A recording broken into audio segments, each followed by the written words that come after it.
So once we recognise ourselves, so हमें महसूस होता है कि हम कुछ विशेष हैं। ऐसा अगर हम अपने किसी सद्गुण को समझ के पहचान के खुद में महसूस करें कि हम कुछ विशेष है, तो ये कोई बुरी बात नहीं है। अपने को वैल्यू देना, अपने को सम्मान देना, अपने से प्रेम करना।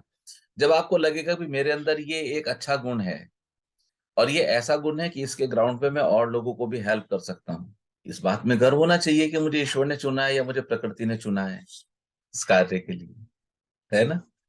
घमंड या अहंकार नहीं। और फिर हम अपनी उस क्वालिटी से लोगों से कनेक्ट होना शुरू हो जाएं। उसका मतलब ये नहीं है कि हम जबरदस्ती जाके लोगों के पीछे पड़ जाएं। यहाँ पे थोड़ा प्रतीक्षा और धैर्य करके लोगों को, जो व्यक्ति आ जाए, है ना, तो जो व्यक्ति आ जाए मदद के लिए उसकी मदद करें। बस इतना सा ही जीवन है। इसको बहुत कॉम्प्लेक्स करके जीने की रिक्वायरमेंट नहीं होती। बहुत सिंपल लाइफ है। जीवन को बिल्कुल हल्के से उठाना है। जैसे देसी गुलाब होता है ना, अगर आप झटके से तोड़ोगे तो पत्तियां वहीं बिखर जाएंगी। उसको बिल्कुल हल्के से छूना है। जी प्रणाम सभी को, मेरा नमस्कार। आप हल्के से छुओगे, आप देखोगे कि खुशबू बिखर रही है। उस खुशबू को देखो, महसूस करो। और क्या है, जीवन बस इतना सा ही है। इसको कितना कॉम्प्लेक्स बना के जीते हैं हम। पहली प्री कंडीशन यही है कि अपने भीतर आपके जो हुनर है उसको पहचानो। You recognise it, that's it. दुनिया के रिकॉग्निशन की परवाह मत करो। आप अपने गुण को पहचान लो, उस गुण को अप्लाई कर दो, आपका स्वर्ग आ गया। स्वर्ग दूर नहीं है। समाज के तल पे व्यवस्थाएं हैं, रिकॉग्निशन होगा, लेकिन समाज रिकॉग्नाइज करेगा समाज के गुणों को जो आपने इस पृथ्वी पर अर्जित किए हैं। लेकिन पृथ्वी पे अर्जित गुण है और कुछ आपके वरदान है। जो वरदान है वो पृथ्वी पर अर्जित गुण नहीं है। वो वरदान वो गुण है जो आपके साथ जन्म जन्मों से चले हैं और जिन पर आपने अनेक जन्मों में प्रयोग किया है। और अनेक जन्मों में प्रयोग करने के फलस्वरूप अनेक अनुभव के साथ साथ आपकी उस पर्टिकुलर एक्टिविटी के प्रति एक गहरी समझ पैदा हो चुकी है। वो गहरी समझ आपकी पूंजी है, क्योंकि आपने प्रयत्न किया, अच्छी बुरी अवस्थाओं से होकर निकले आप। तो जो गहरी समझ पैदा हुई उसके लिए भी पूरी तरह से रेस्पॉन्सिबल यदि कोई व्यक्ति है तो सिर्फ और सिर्फ आप हैं। तो वरदान भी कोई ऐसी स्थिति नहीं है कि जो सर्वशक्तिमान ईश्वर की तरफ से आपको गिफ्ट दिया गया है। आपने अनेक जन्मों की अपनी यात्रा के दौरान वो समझ विकसित की है। उस समझ को विकसित करने में अगर किसी ने सहयोग किया है तो वो ईश्वर है।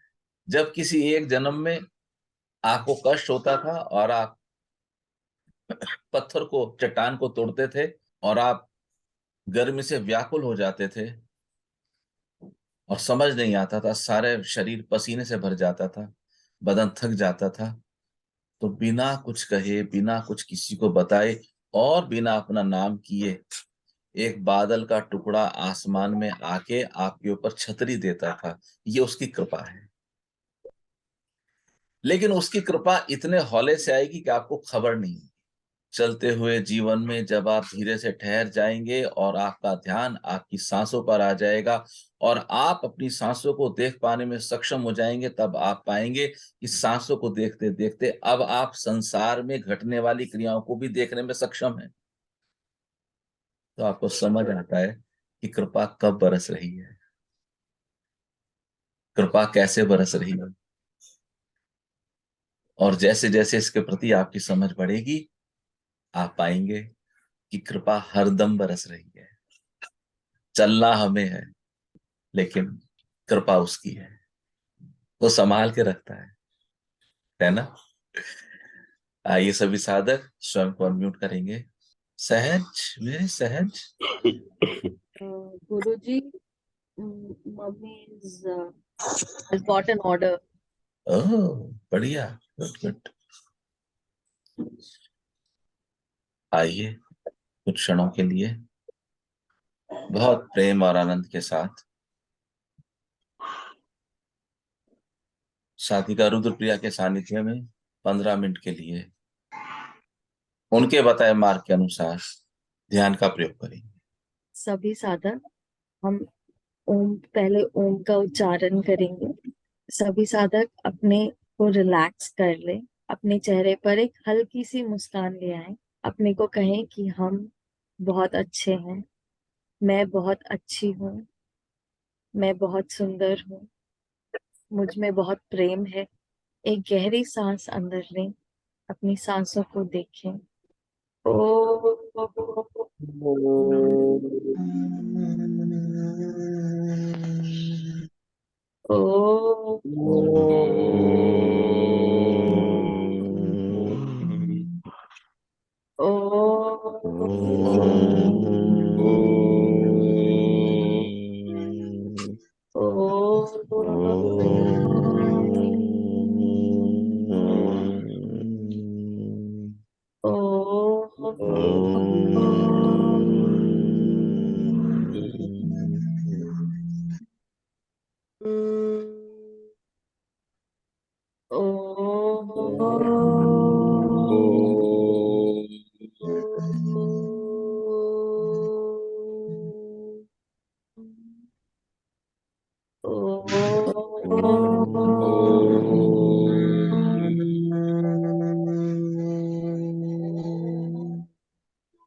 सभी साधक अपनी उंगलियों को धीरे धीरे हिलाएंगे।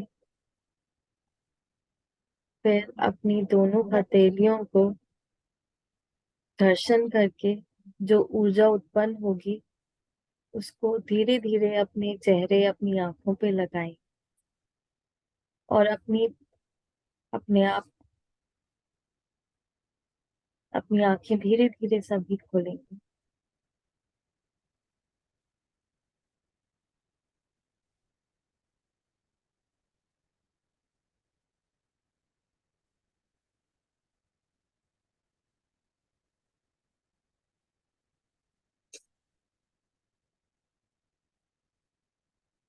थैंक यू रुद्रप्रिया, एक और बहुत अच्छा सा अनुभव कराने के लिए।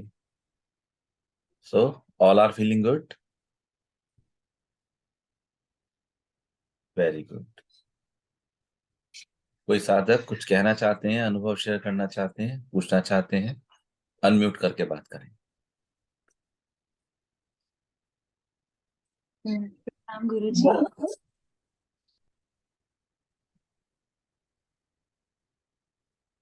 प्रणाम गुरु जी। मैं बोल आनंदित रहो ऋचा।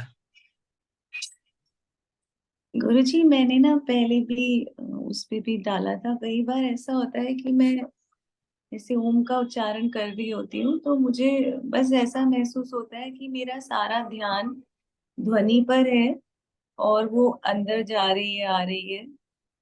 लेकिन उसके अलावा थोड़ी देर में ऐसा लगता है कि बस ये क्रिया जैसे हो रही है।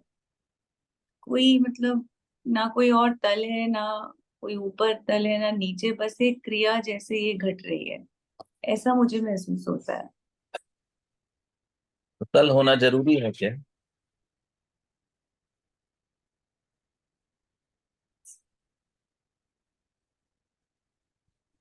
अगर कोई क्रिया घट रही है और आपको क्रिया एग्जीक्यूट होती हुई महसूस हो रही है, दिखाई दे रही है, तो अच्छा है ना।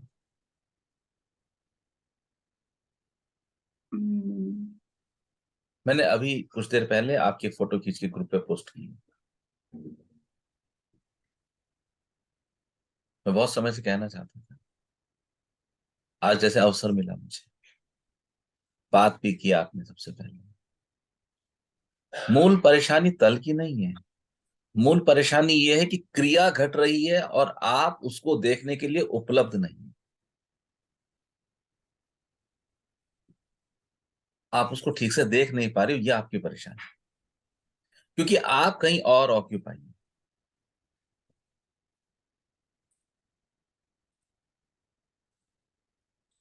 तो जो आप कहते हो कि तल नहीं है, वो basically since you are occupied somewhere else with your some belief system, with your some fear factor, with your some security issues and like that, so many. So आप उस घटती हुई क्रिया को देखने के लिए उपलब्ध नहीं,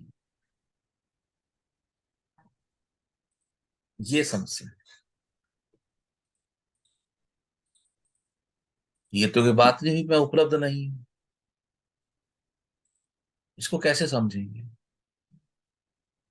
और इसका तो कोई पैमाना भी नहीं है कि बात को समझा जा सके या तो चेक किया जा सके किसी पैरामीटर पे ये क्या बात है। तो इसको हम ऐसे समझेंगे कि जो तलों की एब्सेंस है, ये मुझे 1 वर्ष पहले जितनी कम लगती थी आज उतनी कम नहीं लगती है। या तो ये तलों की एब्सेंस वाला पॉइंट जो आपने बोला, ये पहले मुझे समझ नहीं आता था, आज मैं इसको शब्द दे सकती हूँ कि ये प्रॉब्लम है।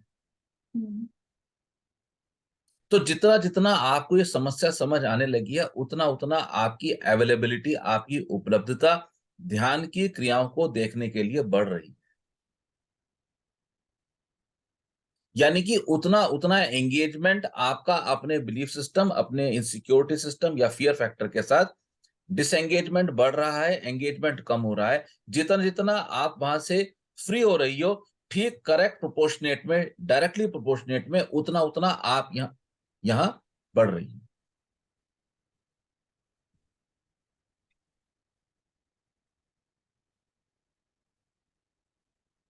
मैंने हमेशा महसूस किया आपकी मुस्कान बहुत सुंदर है, लेकिन आपका जो मस्तक है ना, वो मुस्कान को पूरी तरह से खिलने नहीं देता। आपके मस्तक की फोटो डाली है अभी मैंने, खिलने नहीं देता। बहुत सारे विचार आके आपको दबा के रखते हैं। मैं इस पर बहुत बहुत समय से आप पे काम कर रहा हूं। आज चर्चा में आई बात, और मुझे ऐसा लगा, या तो प्रकृति को ऐसा लगा कि कह देना उचित है। आज आप इस बातों के वेग को, इन विचार को संभालने में सक्षम हो, तो आज कहा। जब आप मुझे पहले बार मिले थे, तो मस्तक पर पड़ी हुई धारियां खत्म ही नहीं होती थी, हंसते हुए भी होती थी।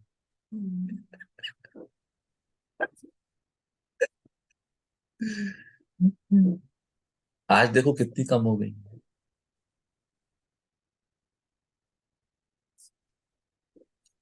और पिछले इतने समय के दौरान मैंने कभी आपसे इस बारे में नहीं कही कब है या ज्यादा है। कितना परिवर्तन आ रहा है धीरे धीरे, जैसे जैसे हम अपने बिलीफ सिस्टम में सब कुछ कवर हो जाता है।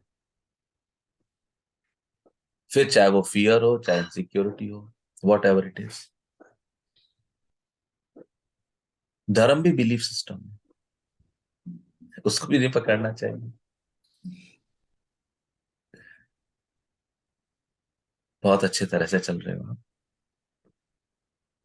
बहुत अच्छे तरह से चल रहे हो। आपका बहना अद्भुत है। आप जब लिखते हो या आप जब कहती हो, तो बिल्कुल ऐसा लगता है कि there is just a conducting, your mouth is just a conduit, it is directly coming from the heart. और उसमें माइंड और बुद्धि ने बिल्कुल अपने आप को अलग रखा हुआ है, and just as a conduit सारे विचार आपने सारे निकाल दिए। ये बहुत अच्छा है। इस स्तर को पाने में सहज स्वरूपा को सालों लग गए थे, बिकॉज वो सबसे पहले उसकी ड्रेसिंग करती थी, विचारों की ड्रेसिंग।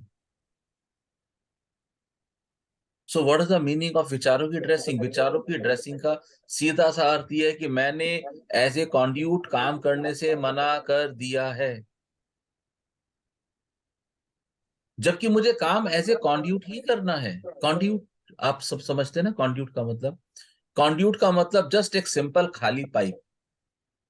तो जब आपके घर के पहले तल से बरसात का पानी बह के एक पाइप के माध्यम से ग्राउंड फ्लोर पे आता है, तो वो वाटर की कॉन्ड्यूटिंग है। पानी को बह देने का अवसर वो पाइप कोई अड़चन ना लगाए। लेकिन ठीक उस समय जब आपके पहले तल से वर्षा का पानी उस कॉन्ड्यूटिंग के माध्यम से बह के नीचे आना चाहे, और वहां ब्लॉकेज हो, बच्चों ने पत्थर डाल दिए हो, डंडे डाल दिए हो, कूड़ा आ गया हो, पत्ते भर गए हो, तो क्या होगा? कॉन्ड्यूटिंग नहीं हो पाएगी वाटर की। एज ए रिजल्ट वो सारा का सारा पानी छत पर एकत्र हो जाएगा। अब आप क्या करोगे? ब्लॉकेज खोलोगे। ब्लॉकेज खोलोगे। कब खोलोगे? तब खोलोगे जब आपको पता लगेगा कि पानी छत से रिसने लगा है, टपकने लगा है। और तब भी आपकी बेहोशी इतनी सुंदर होगी तो आपको लगेगा पलंग सरका लेता हूं ना, ये तो मेरी नियति है, ये तो ईश्वर ने लिख दिया है, ये तो मेरे कर्मों के भोग हैं। See your belief system. ईश्वर कुछ नहीं लिखते, उनके पास इतनी फुर्सत नहीं है। और दूसरा लिखा उसके लिए जाता है जो कि पराधीन हो।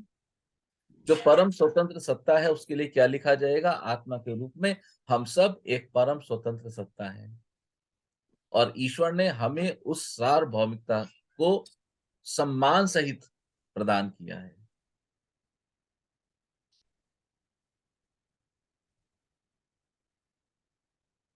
बेहोशी आ गई, पलंग सरका लिया,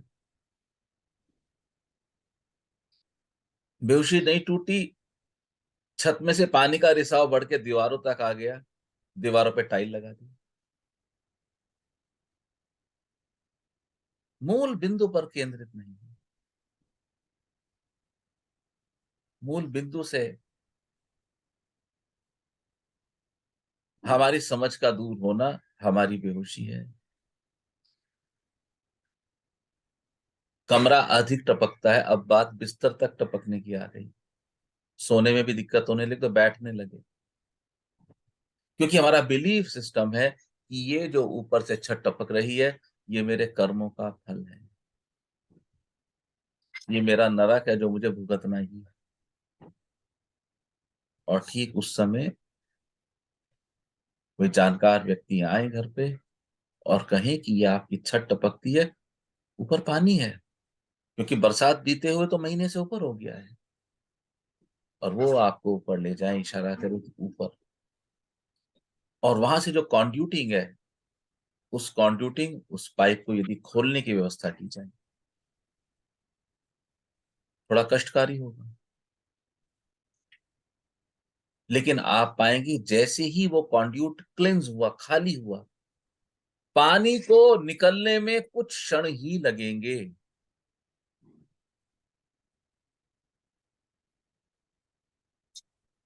पूरी छत से पानी रीता हो गया, साफ हो गया।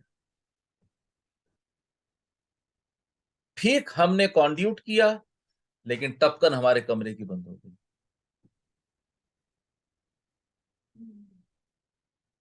ध्यान आपके कॉन्ड्यूट को साफ करना सिखाता है। बहुत जन्मों से, बहुत से अनुभवों से, बहुत से कष्टों से, तो बहुत सारे बिलीफ सिस्टम हमारे भीतर एकत्र हो गए हैं और उन्होंने हमारे कनेक्शन की विभिन्न कॉन्ड्यूट्स को ब्लॉक कर दिया है। आपको सीने में दर्द हुआ, आप हॉस्पिटल गए, तो मेडिकल टीम ने आपका परीक्षण किया और पाया कि आपके जो नर्व्स हैं, हार्ट से कनेक्टेड आर्टरीज हैं, वो कॉन्ड्यूटिंग फंक्शन ठीक नहीं कर पा रही हैं, क्योंकि वहां पर कुछ ना कुछ मसाला जम गया है। रास्ता ब्लॉक हो गया है। तो अब क्या करेंगे? तो मेडिकल टीम आपको एडवाइस करती है कि हार्ट तक ब्लड ले जाना की क्रिया निर्बाध होनी चाहिए, उसमें अड़चन नहीं होनी चाहिए। बिकॉज जो वेन्स हैं वो सिंपल कॉन्ड्यूट्स हैं, यानी कि वेन्स जो हैं वो आपके शरीर का रक्त एक स्थान से दूसरे स्थान के ले जाने के लिए नलियां हैं, कॉन्ड्यूट हैं। तो कॉन्ड्यूट में हमें कोई अड़चन कचरा नहीं चाहिए। तो मेडिकल टीम आपको कहेगी कि हम कुछ प्रयोग करेंगे आपके ऊपर, जिससे ये कचरा क्लींस हो जाए, साफ हो जाए, ताकि आपकी जो कॉन्ड्यूट्स टू द हार्ट हैं, ब्लड को ले जाने वाले जो वेसल्स हैं, वो साफ हो जाए तो आपकी बीमारी खत्म हो जाएगी। आप कहते हैं ठीक है, मैं इस प्रयोग के लिए तैयार हूं। तो कुछ विधि का प्रयोग करेंगे मेडिकल साइंस के लोग, उनके सिस्टम के अनुसार आप उनको सहयोग करते हैं। तो उनका जो भी सिस्टम होगा, 2 दिन का, 4 दिन का, 10 दिन का, जो भी डूज एंड डोंट्स हैं, आप उनको फॉलो करते हैं और आप पाते हैं कि अब आपका जो वर्किंग ऑफ हार्ट है वो पहले से बेहतर हो चुकी है।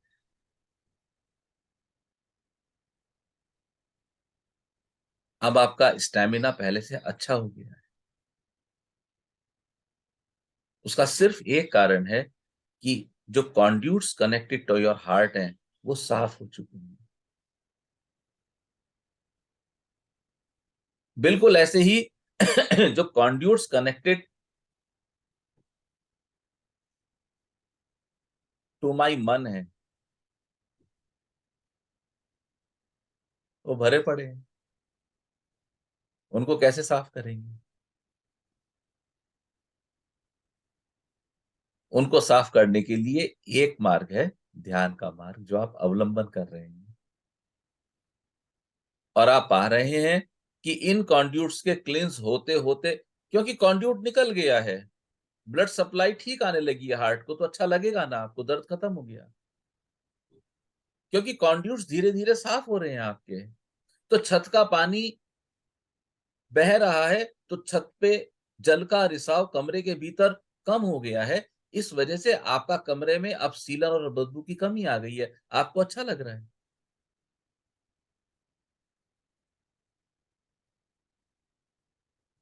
सारी आर्ट इस कॉन्ड्यूटिंग को क्लींज कर देने की है और कुछ भी नहीं। ठीक है ना? बहुत अच्छे। और कोई साधक? रुद्रप्रिया। गुरुजी, मेरा लास्ट वीक का जो अनुभव था वो मैं शेयर करना चाहूंगी। जी। तो last week I was travelling with my friend. हम लोग चंडीगढ़ और फिर कसौली गए थे। जाने से पहले आपने मेरे को कहा था कि मुझे थोड़ा ध्यान रखना है, हील्स नहीं पहननी है और बेसिकली पैरों से रिलेटेड ध्यान रखना है अपने आप का। तो मैंने, आपने जैसे बोला था तो मैंने सब चीजें फॉलो की थी। बट जब हम कसौली में थे, रात को वॉक कर रहे थे, तो थोड़ा सा डिसबैलेंस हुआ मेरा पैर और मैं गिरी। तो मेरे घुटने में चोट आई। तब ज्यादा कुछ फीलिंग नहीं आई, एकदम से इतना कुछ दर्द नहीं हुआ, बट जब वो चोट देखी तो पता चला कि काफी अच्छी तरीके से चोट लगी है, तो हॉस्पिटल चले जाना चाहिए। तो उस समय रात के 8 बज रहे थे। तो मैं और मेरी फ्रेंड, हम लोग वहीं पे मिलिट्री हॉस्पिटल है वहां गए। एंड जब वहां गए, वहां पे जो डॉक्टर थे उन्होंने देखा, तो उन्होंने देखते ही बोला कि ये तो स्टिचेस लगेंगे और कम से कम आपके 7 to 8 स्टिचेस इसमें लगेंगे। तो द शेयर, मतलब जैसे ये चीज बोली गई तो एकदम से एक वो होता ही है कि हाँ, मतलब चोट लगी है और काफी अच्छी चोट लगी है।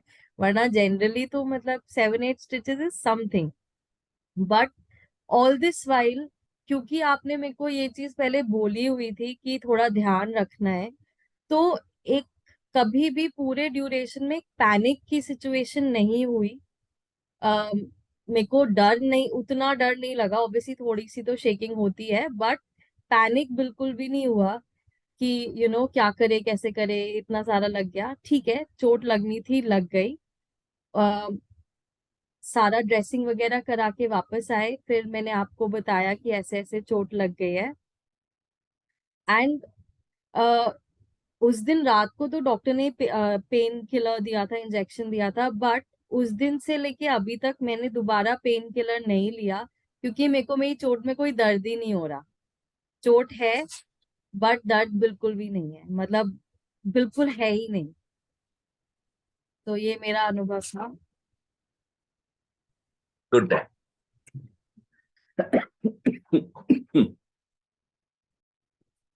अच्छा है।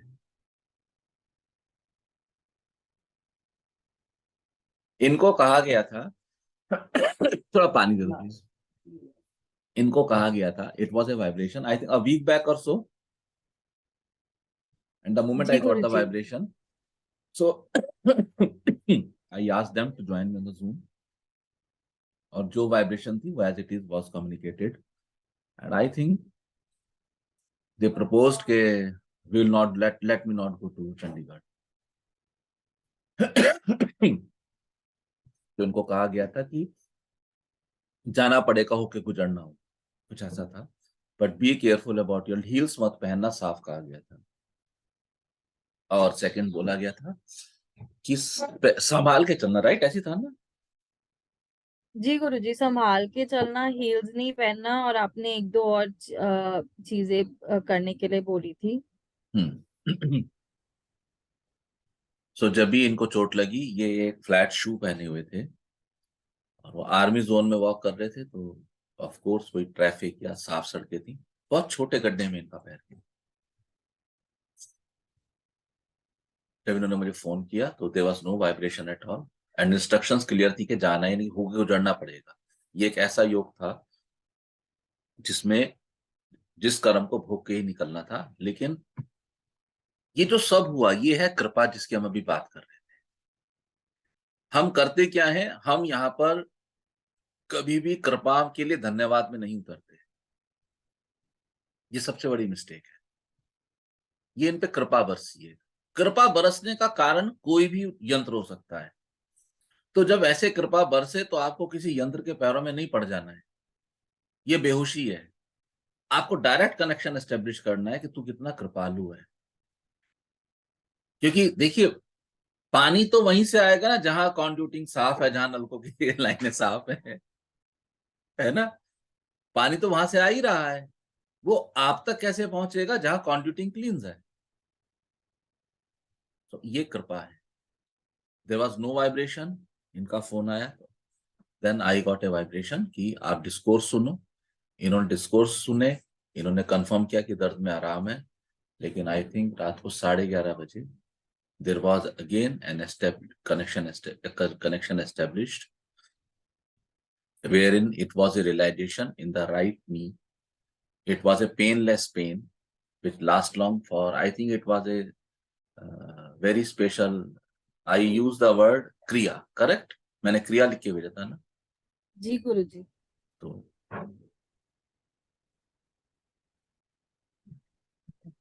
रुद्रप्रिया कितनी भाग्यशाली है कि इन पे कोई विशेष कष्ट आने वाला था, तो कैसे कृपा बरसी। हम इस बात का हमेशा ध्यान रखें। इनकी साधना कितनी पायस होती जा रही है दिन प्रतिदिन, कितनी सुंदर होती जा रही है। कृपा तो कहीं से भी बरस सकती है, वो महत्वपूर्ण नहीं है। महत्वपूर्ण ये है कि प्रकृति ने इनको चुना विशेष कृपा के लिए। रुद्रप्रिया, इनका प्रोफेशन ऐसा है, झूठ सच के प्रयोग करती होंगी, अच्छा बुरा जीवन जीती होंगी जैसे हम सब करते हैं। लेकिन फिर भी जब कभी ये विचार ख्याल आए कि इनको चुना,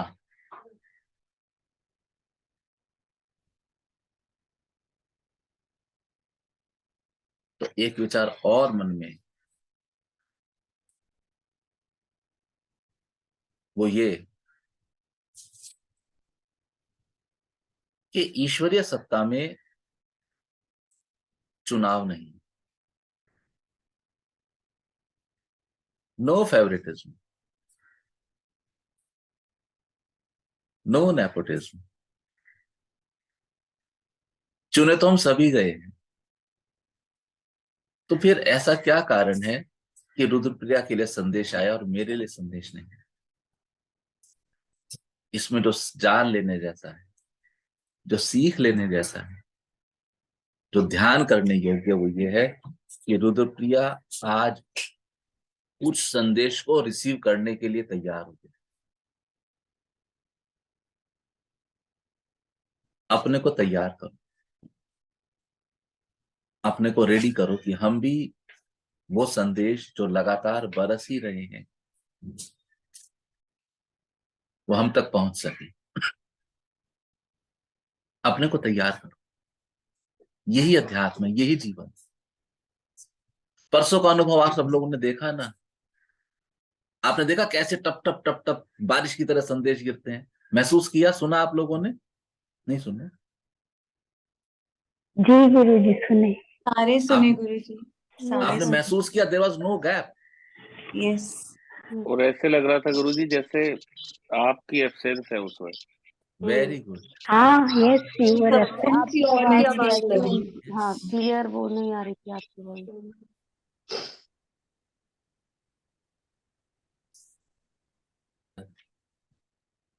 सो देयर इज नो कंट्यूटिंग।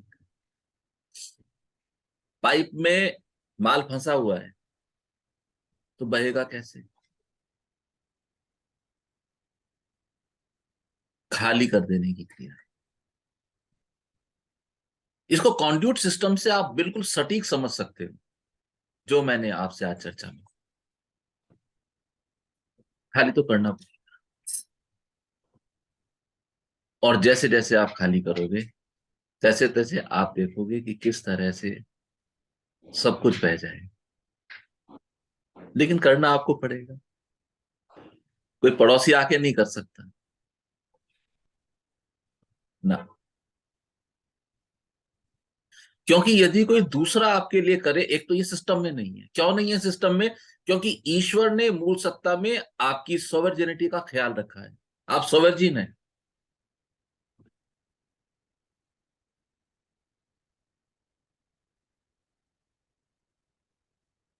ईश्वर आपके जीवन में इंटरफेयर नहीं करते, वो आपको गाइडेंस देते, सलाह, सलाहकार। जैसे कोई बड़े पद पे व्यक्ति हो, बड़ी सत्ता के व्यक्ति हो, तो उनके पास एक सलाहकार का ग्रुप होता है, वो उनको एडवाइस देते हैं। लेकिन अंतिम निर्णय तो उसी व्यक्ति का है। सलाहकार कभी निर्णय देने वाले नहीं, सलाह देते हैं, एडवाइस करते हैं। निर्णय क्या लेना है ये उस व्यक्ति के ऊपर डिपेंड करता है, और उस निर्णय के आधार पर ही आगे उसका जीवन, उसकी दिशा निर्धारित होने वाली है। ईश्वरीय सत्ता, ईश्वरीय दूत, परम गुरुदेव ईश्वर के इशारे पर हमें एडवाइस करते हैं, सलाह देते हैं। हम उस सलाह को कब जान पाते हैं? जब हम अपने समीप होते हैं। हम अपने समीप कैसे होते हैं? हम ध्यान से अपने समीप होते हैं। तो ध्यान से जब हम अपने समीप होते हैं तो ठीक उसी समय हम ईश्वरीय सत्ता की सलाह को संज्ञान में ले रहे होते हैं। वो तो बरस ही रही है, लेकिन मेरा फोकस उसके ऊपर नहीं है।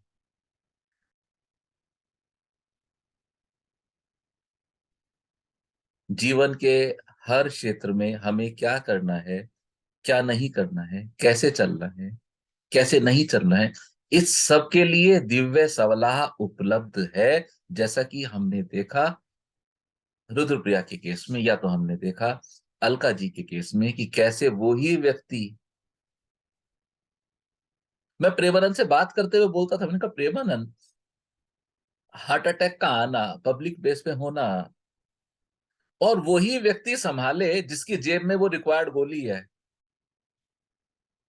तो मेडिकल साइंस के लोग भी बैठे हैं, मेरी बात से वो इत्तेफाक करेंगे।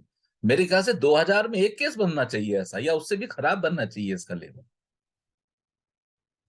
और बाद प्रभु में जी, जब वो, डॉक्टर साहब के हिसाब से बोले हर हार्ट पेशेंट को रेकमेंडेड है सॉर्बिट्रेट रखना। बोले 100 में से 100 नहीं रखते हैं।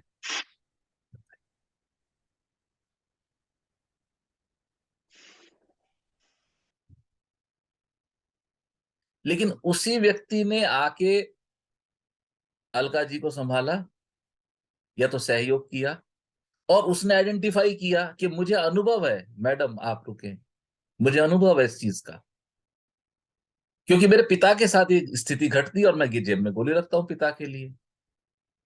वो व्यक्ति सोच सकते थे कि महिला है, अनजान है, पब्लिक प्लेस है, कुछ ऊंच नीच की बात हो जाए, इनको कुछ हो जाए। नहीं, आप देखिए, जब कृपा आएगी तो सामने वाला कैसे कॉन्ड्यूटिंग की तरह काम करेगा। इनका एक समय में ट्रेन के डब्बे में चढ़ना, समीप समीप होकर उतरना, क्योंकि कृपा बरस रही थी, हमें उसका पता तब चला। कृपा तो तब बरस रही थी जब ये अपने घर से निकली होंगी और वो अपने घर से कहीं से निकला होगा। तो ये दोनों जब अपने अपने मार्ग में मेट्रो की तरफ जा रहे होंगे और लाल बत्ती और जाम मिला होगा, तो ये अगर इनमें से कोई परेशान होगा कि कहाँ फंस गए जाम में, तो आज इस बात को जानो कि वो जाम भी कृपा का जाम है। प्रभु जी, इसमें एक बात बतानी और रह गई। उस आदमी ने जब अलका को हॉस्पिटल में एडमिट कराया तो उसने नाम पूछा, मैडम आपका नाम क्या है? इसने कहा अलका काबरा। तो उसने कहा काबरा आप कैसे जानते हो? तो उसने हमारे कजन को फोन किया ओह, कि जितेंद्र तेरा कोई जानकार है क्या? अलका जी। बोले हाँ मेरी भाई की वाइफ है। तो बोले जितेंद्र उनके हस्बैंड को फोन कर कि इनको ऐसे हार्ट अटैक आया, हॉस्पिटल में भर्ती है। वो हमारे कजन का टेनेंट निकला वो। बताइए।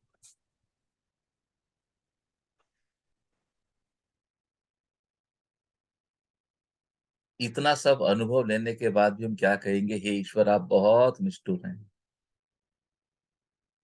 आपकी कृपा कहाँ छुप जाती है। हे ईश्वर आप मुझे देखते क्यों नहीं हैं। आप मेरी प्रार्थनाओं का उत्तर क्यों नहीं देते हैं।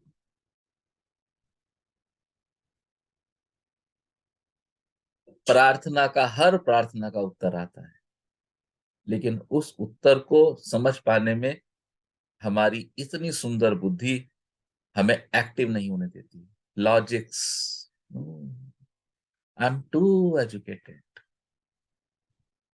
ये तो कोई तर्कपूर्ण बात नहीं हुई, स्वीकार नहीं करने देती।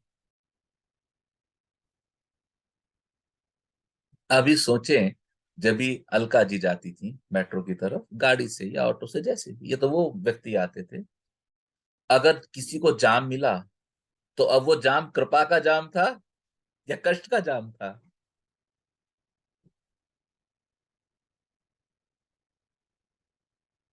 और क्योंकि इस अनुभव में तो होके गया ये,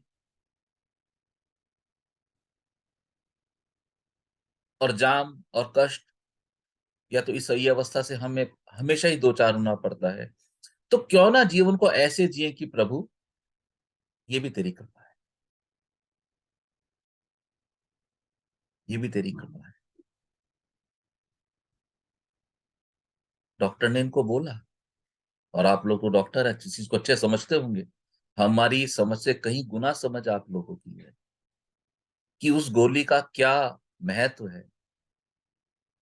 डॉक्टर ने बोला कि साहब जो फर्स्ट एड मिली ना इनको, उसने चमत्कार कर दिया।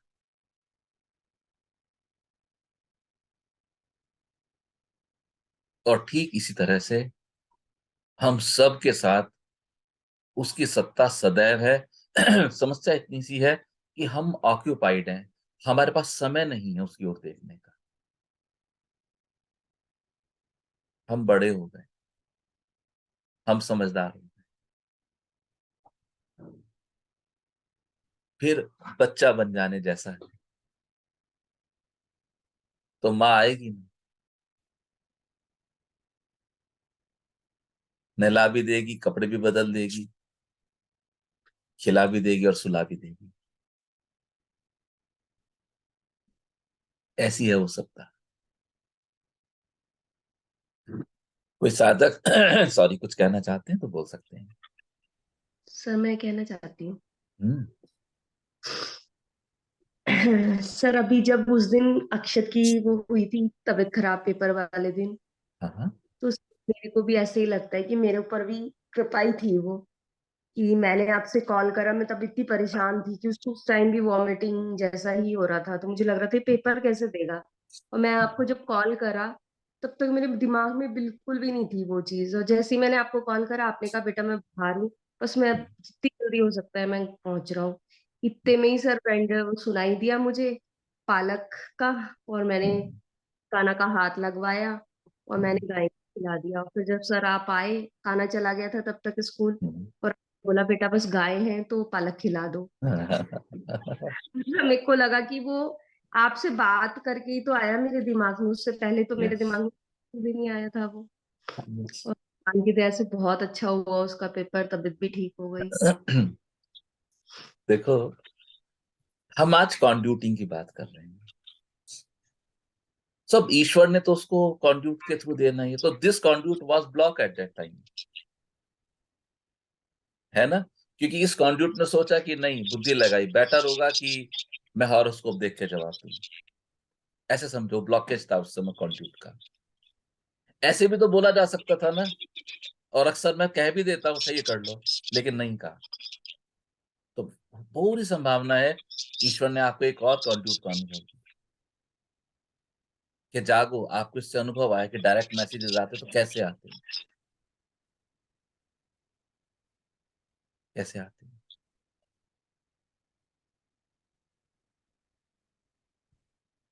और कोई साधक कुछ कहना चाहते हैं? गुरुजी मुझे कहना है, गुरुजी आपने पिछले हफ्ते की जो सेवा दी बोली थी, जी। बहुत मुश्किल सेवा थी वो, और मुझे लग रहा था ये कैसे होगी, और फॉर्चुनेटली पहले तो मुझे लगा ये मेरी सेवा हुई नहीं, अभी कुछ और बाकी है। मैं आपको बताती हूँ, मेरे को एक ऑर्डर आया जिसमें उनके गेस्ट आए हुए थे बाहर से। जी। उनको कढ़ी चाहिए थी लंच में, और उनका आग्रह था कि उसमें मिर्च बिल्कुल ना हो। अब कढ़ी का एक अपना फ्लेवर, एक फ्रेग्रेंस होती है जिसमें वो लाल मिर्च की खुशबू का स्थान है। तो अब अगर कढ़ी में वो कढ़ी का की जान ही नहीं होगी तो वो कढ़ी गढ़ी तो लगेगी नहीं। तो मैंने अपने तरीके से सारे मसालों को यूज करके कढ़ी बनाई, पर ध्यान रखा कि उसमें मिर्च ना लगे, कि वो खाए तो मुंह जले नहीं।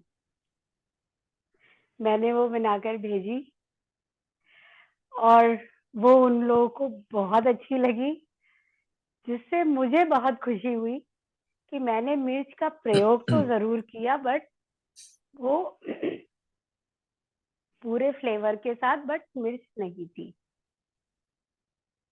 तो मुझे लगा कि शायद मेरी वो जो सेवा आपने पिछले हफ्ते बोली थी वो उससे हो सकती है या नहीं, क्योंकि ये एक प्रोफेशनल भी चीज थी कि मैंने तो किसी के लिए काम किया जिसके अगेंस्ट में मुझे कुछ मिला।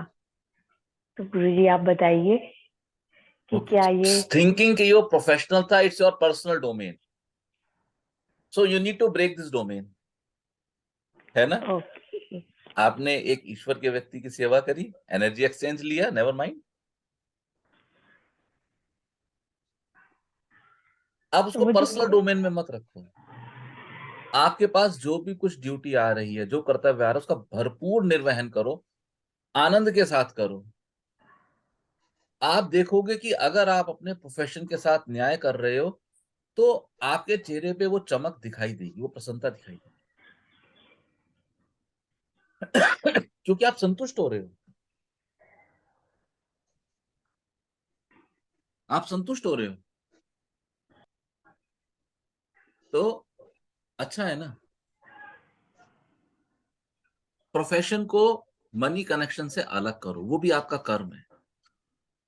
तो शरीर के निर्वहन के लिए लक्ष्मी जी की बहुत आवश्यकता है, वरना इतने सारे खर्चे हैं, कैसे चलेंगे? तो जो भी आपका एनर्जी एक्सचेंज है वो लीजिए, उसमें कोई दिक्कत नहीं है, लेकिन जो आपका कर्म है उसको भरपूर कीजिए और मजे के साथ कीजिए। तो आप पाएंगे कि यदि आपने अपना कर्म भरपूर किया है, सबसे पहले जो खुशी से भरा है वो आप स्वयं है, और कोई भी नहीं है। तो अगर आपको चाय भी बनानी है तो भरपूर बनाओ, मन से बनाओ, वो इतनी खुशी देगी ना आपको। कोई छोटा सा काम है, भरपूर करो। अगर आप बैठ ही गए हो तो पूरे बैठ जाओ।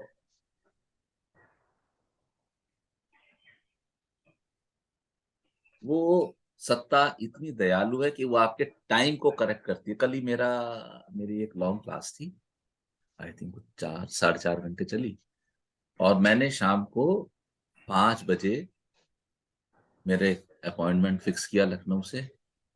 अभी मुझे लगा क्लास तो यार पंगा, ये कैसे चलेगा। 4 बजे आई got A call message from them कि सर प्लीज 5:30 करेंगे, बिकॉज उस समय हम एयर में होंगे, तो 5:30 आएंगे पेपर। तो वो सॉरी लिख रहे थे, मैंने उनको थैंक यू लिखा।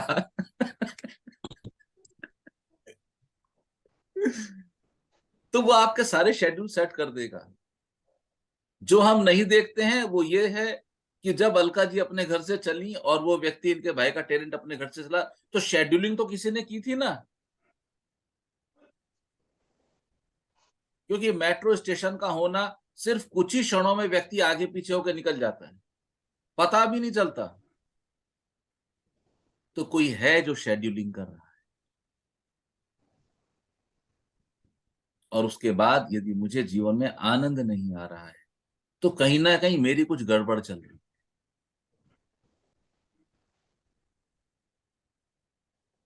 उस गड़बड़ को देखना है। वो गड़बड़ को देखने मात्र से वो गड़बड़ डाइल्यूट हो जाएगी। जीवन बहुत सुंदर है, इसको भरपूर जी।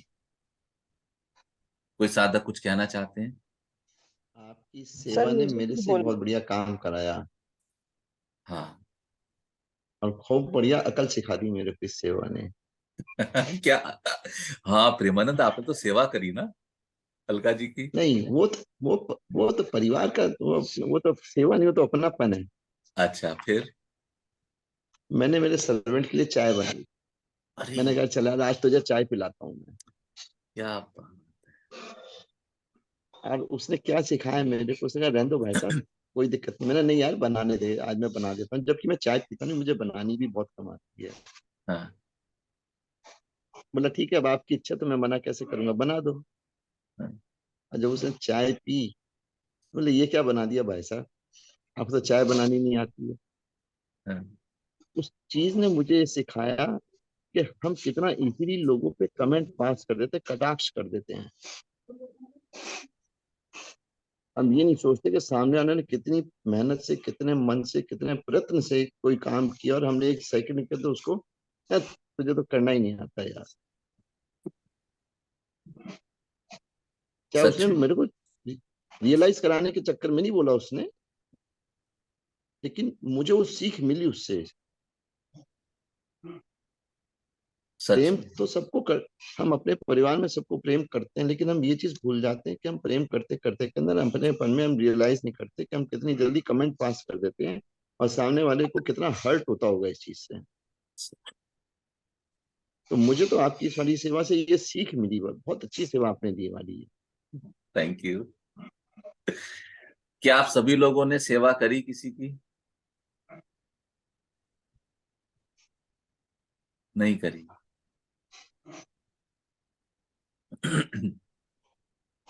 करी सर। आपने तो पापा की करी।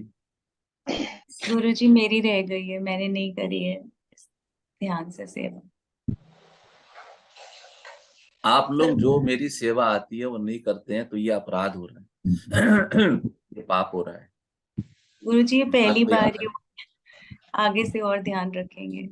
और टाइम से करनी आवश्यक है, स्टॉक इकट्ठा नहीं करना है। जी।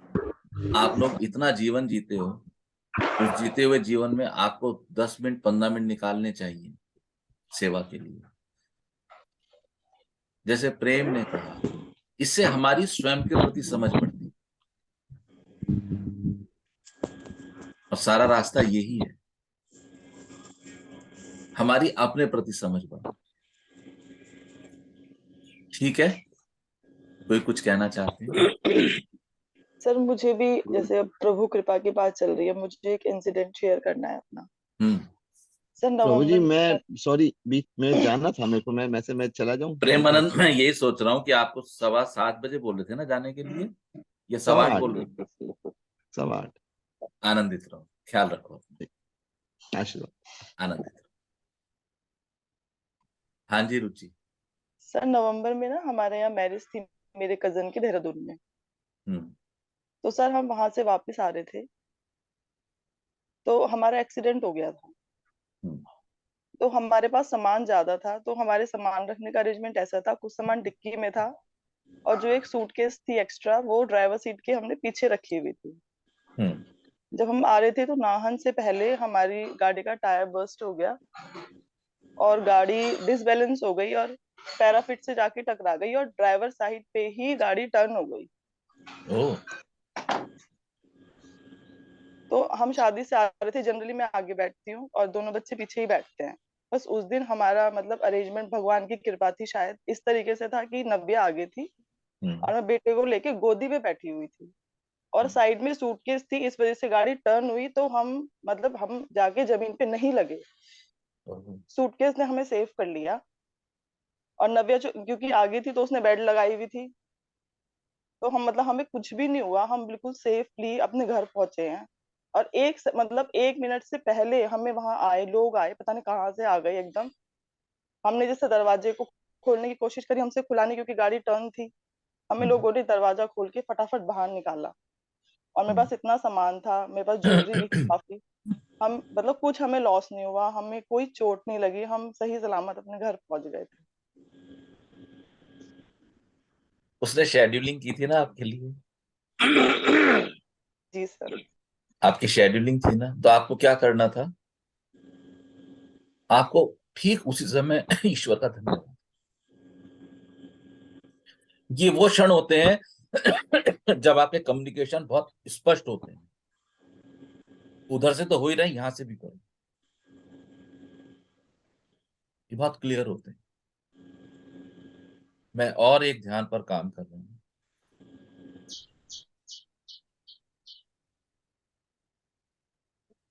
हम जब 2-3 दिन का 4 दिन का सेशन करेंगे तो मैंने विचार किया है वो ध्यान आप लोग को वहां कराऊंगा, तो आपके कम्युनिकेशन और अच्छा एस्टेब्लिश होंगे।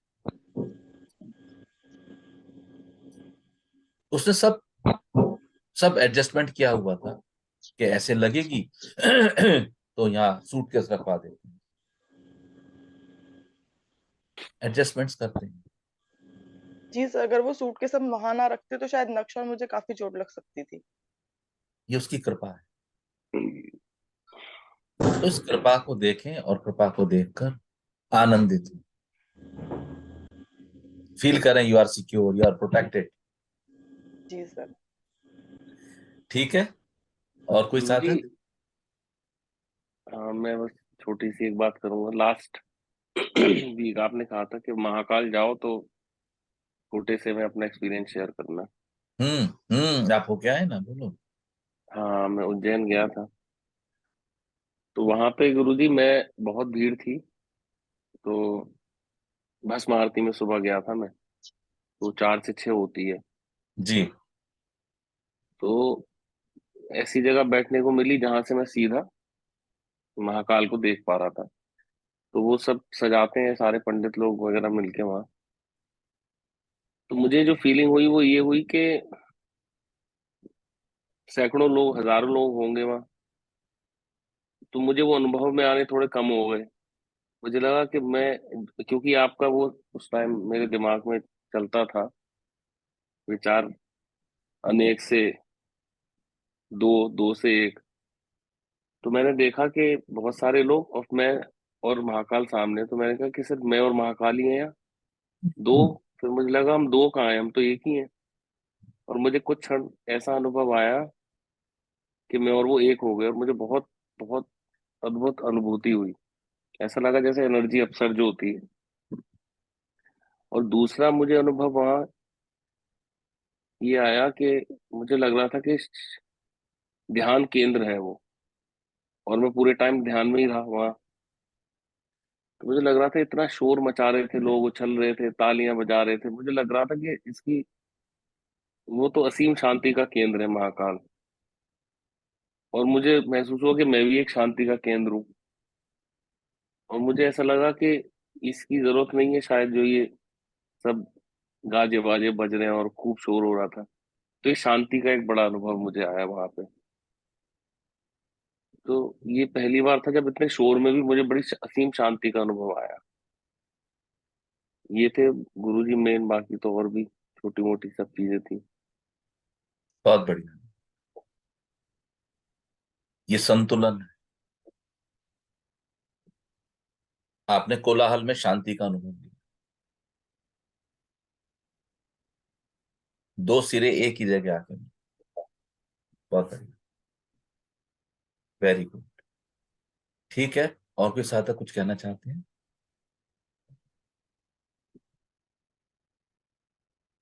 रुद्रप्रिया भजन कौन सुनाएंगे आज? गुरुजी भजन आज रूपल मुझे जी लगता है रूपल भजन। क्लास बंद करके चली गई है। हाँ जी, ऐसे ही लग रहा है, रूपल जी क्लास बंद करके चली गई हैं। तो फिर सुशीला जी कुछ कहना चाह रही हैं?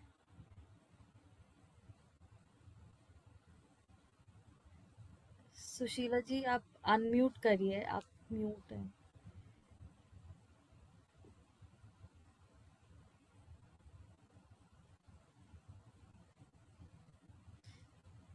सुशीला जी अभी आपका अनम्यूट नहीं हुआ।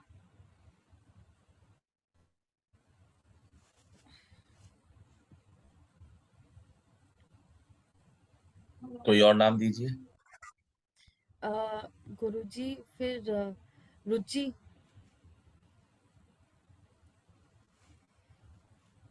जी। सॉरी। हाँ जी, सुनाती हूँ। जी। नव्या भजन बता दो।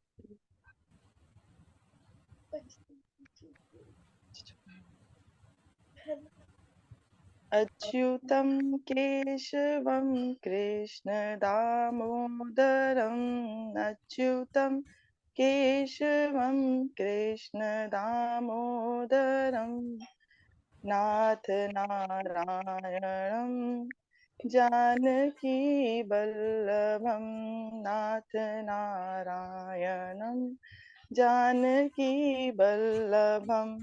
कौन कहता है भगवान आते नहीं, कौन कहता है भगवान आते नहीं, तुम मीरा के जैसे बुलाते नहीं, तुम मीरा के जैसे बुलाते नहीं।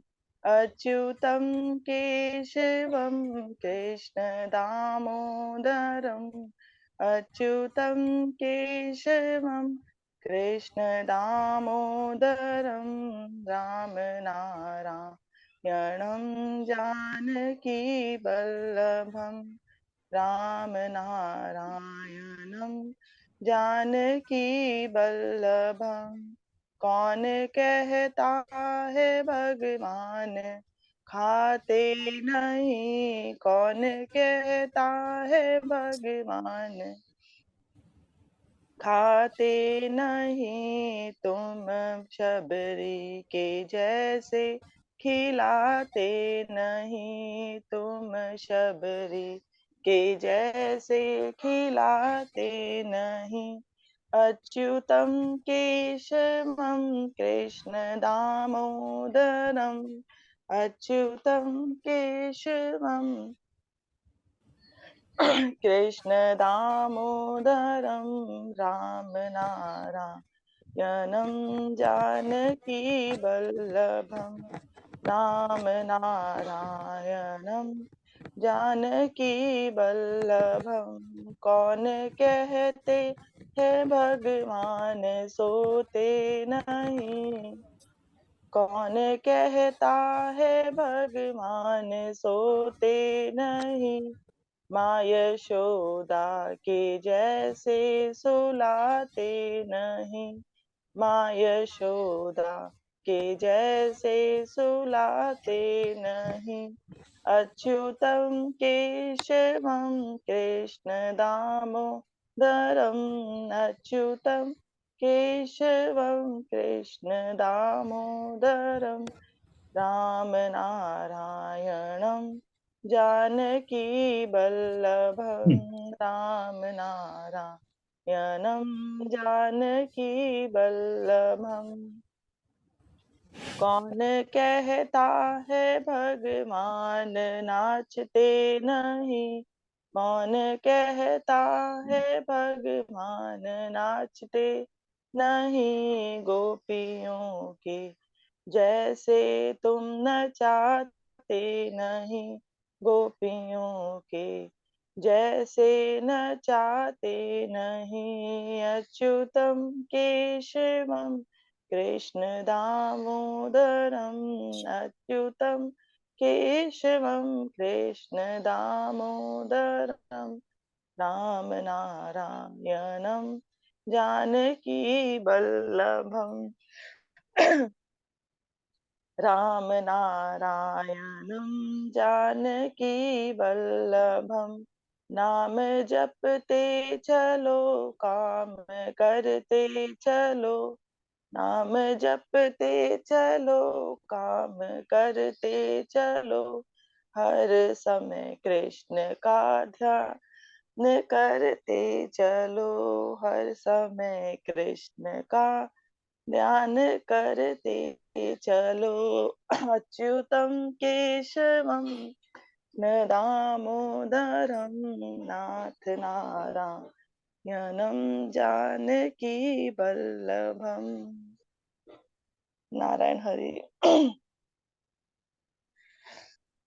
धन्यवाद रुचि, बहुत अच्छा भजन सुनाने के लिए। आप सभी कृपया अपने अपने स्थान पर रहकर